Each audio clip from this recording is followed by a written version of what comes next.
জানতে চেয়েছিলে না জীবনসঙ্গী হিসেবে আমি ঠিক কেমন একজনকে চাই? তাহলে শোনো, আমি আরেমের মতো একজন জীবনসঙ্গী চাই, যে সবসময় আমাকে আত্মবিশ্বাসী করে তুলবে, কখনো আমাকে ভেঙে পড়তে দেবে না।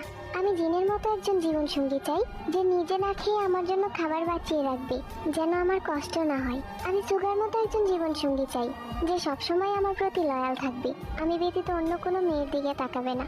আমি জেহুবের মতো একজন জীবনসঙ্গী চাই, যে যে কোনো পরিস্থিতিতে আমাকে হাসাবে, যেন কষ্ট কি জিনিস তা আমি বুঝতেই না পারি। আমি জিমিনের মতো একজন জীবনসঙ্গী চাই, যে সবসময় আমায় কেয়ার করবে, আমার ছোট ছোট ইচ্ছেগুলো পূরণ করবে। আমি ভিয়ের মতো একজন জীবনসঙ্গী চাই, যে সবসময় আমার সাথে বাচ্চা সুলভ আচরণ করবে, দুষ্টুমি করে আমার মন ভালো করবে। আমি জঙ্কুকের মতো একজন জীবনসঙ্গী চাই, যেন আমি অন্য কারো দিকে তাকালে সে অধিকার দেখিয়ে বলে, তুমি আমার, একান্ত ব্যক্তিগত আমার। সব মিলিয়ে আমি আমার 7 রাজার মতো একজন জীবনসঙ্গী চাই, যে যে কোনো পরিস্থিতিতে আমার পাশে থাকবে, আমাকে হাসি খুশি রাখবে, আমার ছোট ছোট আবদারগুলো পূরণ করবে, আমার আমিতেই আসক্ত থাকবে।